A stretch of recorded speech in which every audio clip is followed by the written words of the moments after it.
Time now for your forewarned weather.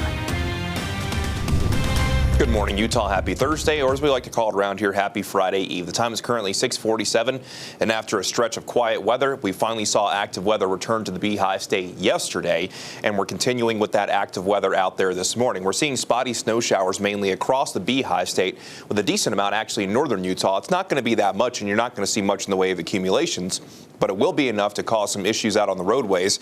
And even though the forewarned radar really not showing much in southern Utah, that's just because the radar's having an issue with the terrain down in southern Utah, and we are indeed seeing some moisture. And we'll actually take you down to Cedar City, where the temperature is currently sitting at 29 degrees. This might be the first time this morning where we aren't seeing steady snow, even though there are still the occasional flurries, and you can actually see a snow plow right there.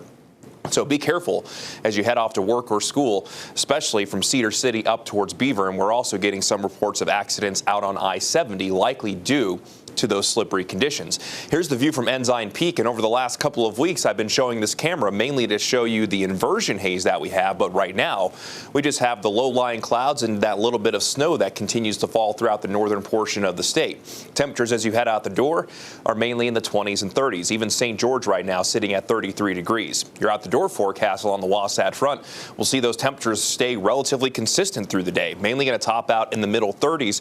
Outside of any snow, we're mainly going to talk about partly to mostly cloudy skies, and even though we will have that chance of snow throughout the day, that's by no means a guarantee that we are going to see steady snow throughout the day. Just that potential will exist. Daytime highs across Utah will range in the 30s and 40s for most, with St. George likely leading the way, coming in at 49 degrees. We'll get to 31 degrees in Park City, and up in Logan we'll see a daytime high of 34. Now let's go ahead and begin the futurecast. We'll start this at 8 o'clock this morning, and I think over the next few hours that best chance for wet weather will actually be in south central and southeastern Utah as that upper level low pressure begins to move away to the east. But given the wraparound moisture that we have and those winds out of the north and out of the northwest, we will still hold on to that potential for wet weather more or less through the daytime hours today. This is at 5 o'clock, still showing that chance for spotty showers even along the I-15 corridor, then over into portions of south central and southeastern Utah. I think by this afternoon, St. George, you're likely going to check in with partly cloudy skies. Things calm down as we go into tonight, just maybe a few lingering light snow showers in the high terrain. But as quickly as we get some quiet conditions, things will be ramping right back up as we head into our Friday as our next storm system drops in from the northwest.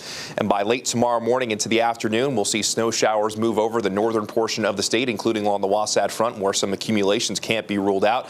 Maybe some of that moisture makes its way down south by tomorrow afternoon and evening, but this storm tomorrow is mainly going to favor the northern two-thirds of the state. Then we calm down going from Friday night into Saturday, all for another storm system to likely move in between the second half of Saturday into Sunday.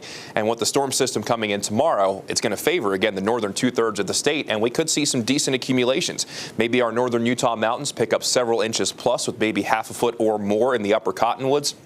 Well, there is potential that we see over a few inches, even along the Wasatch Front. So winter is making that comeback, and we're not going to be done after the system on Friday, as mentioned, because you'll see the chance for isolated showers today, get that likelihood tomorrow. We drop between Friday night into Saturday morning, then that chance ramps right back up going into our Sunday, with maybe another storm system lined up going into the middle of next week. In St. George, we have that slight chance mainly this morning, then a slight chance late on our Friday. Saturday looks quiet. Then on Sunday, as that next storm system moves in, that should bring wet weather to most of the Beehive State.